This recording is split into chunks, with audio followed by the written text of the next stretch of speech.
ചിലരോട് ചോദിച്ചാൽ ചിലർ പറയും, ഓ ഞാനൊരു സ്കിൻ കെയറും ചെയ്യാറില്ല, എനിക്കും അതിൽ താല്പര്യമില്ല എന്ന്. ഞാൻ അതുപോലൊക്കെ തന്നെയായിരുന്നു. എന്തിനാണ് ഈ കെമിക്കലുകളൊക്കെ ആവശ്യമില്ലാതെ നമ്മൾ മുഖത്ത് വാരി ഇടുന്നത് എന്നുള്ളതായിരുന്നു എൻ്റെയും ഇതുപോലെ പറയുന്നവരുടെയും ചിന്ത. എന്നാൽ ഇപ്പോൾ നമുക്ക് സൺസ്ക്രീൻ ഇല്ലാതെ, മേക്കപ്പ് വിട്, സൺസ്ക്രീൻ ഇല്ലാതെ നമുക്ക് പുറത്തിറങ്ങാൻ പറ്റാത്തൊരവസ്ഥയാണ്. അപ്പോൾ ഈ സൺസ്ക്രീൻ ഇടണമെങ്കിൽ നമുക്ക് മോയ്സ്ചറൈസർ യൂസ് ചെയ്യണം. ഇതൊന്നും ചെയ്യാതെയാണ് പോകുന്നത് എങ്കിൽ പോലും ഈ പുറത്തുള്ള എൻവയോൺമെൻറ്റിൽ നിന്നുള്ള പൊല്യൂഷൻ ഇതൊക്കെ നമ്മുടെ സ്കിന്നിന് ഡാമേജ് ആക്കും. നമ്മുടെ മുഖത്ത് അടിഞ്ഞു കൂടിയിട്ടുള്ള ഈ ഡസ്റ്റ് അല്ലെങ്കിൽ ചെളി, ഡേർട്ട് പോലെയുള്ളത്, മേക്കപ്പ്, ഇതൊക്കെ പ്രോപ്പറായിട്ട് നമ്മൾ ക്ലെൻസ് ചെയ്തില്ല എന്ന് വെച്ച് കഴിഞ്ഞിട്ടുണ്ടെങ്കിൽ സ്ലോലി നമ്മുടെ ഏജ് കൂടും തോറും നമ്മുടെ സ്കിന്നിന് ഒത്തിരി പ്രശ്നങ്ങളുണ്ടാവും.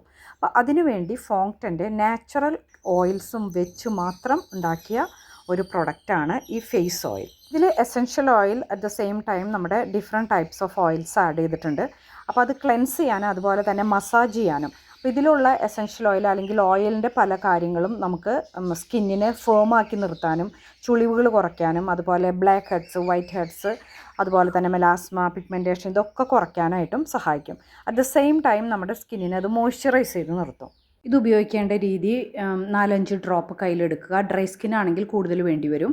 എന്നിട്ട് അത് നമ്മൾ മുഖത്ത് നന്നായിട്ട് അപ്ലൈ ചെയ്തതിന് ശേഷം ഒന്ന് മസാജ് ചെയ്യുക. അത് കഴിഞ്ഞതിന് ഒരു കോട്ടൺ ക്ലോത്തോ നല്ല സോഫ്റ്റ് ഏതെങ്കിലും മെറ്റീരിയൽ വെച്ചിട്ട് ഈ ഡേർട്ടും മേക്കപ്പും എല്ലാം വൈപ്പ് ചെയ്ത് കളയുക. ഈവൻ വാട്ടർ പ്രൂഫ് ആയിട്ടുള്ള കാര്യങ്ങൾ പോലും ഇത് വെച്ച് തുടച്ച് കഴിഞ്ഞിട്ടുണ്ടെങ്കിൽ നല്ല ക്ലിയർ ആയിട്ട് കിട്ടും. അതിനുശേഷം നന്നായിട്ടൊരു ചെറിയ വാം വാട്ടറിലോ അല്ലെങ്കിൽ തണുത്ത വെള്ളത്തിലോ മുഖം വാഷ് ചെയ്യുക. ബ്ലാക്ക് ഹെഡ്സ്, വൈറ്റ് ഹെഡ്സ് അങ്ങനെയുള്ളവർക്കാണെന്ന് വെച്ച് കഴിഞ്ഞിട്ടുണ്ടെങ്കിൽ ഫേഷ്യൽ ക്ലെൻസിങ് സ്ക്രബ് ഫോങ്ടൻ്റെ തന്നെ അവൈലബിൾ ആണ്, അത് യൂസ് ചെയ്യാം. അല്ലെങ്കിൽ നോർമൽ ഫേസ് വാഷ് ഉപയോഗിച്ച് കഴുകിക്കളയാം. ഇത് നോർമൽ സ്കിന്നുകാർക്കും ഡ്രൈ സ്കിന്നുകാർക്കും യൂസ് ചെയ്യാം. എസ്പെഷ്യലി എബോവ് 40 ആയിട്ടുള്ളവർക്ക് സാഗിങ് അതൊക്കെ കുറയ്ക്കാനായിട്ടും വളരെയധികം ഹെൽപ്പ് ചെയ്യും.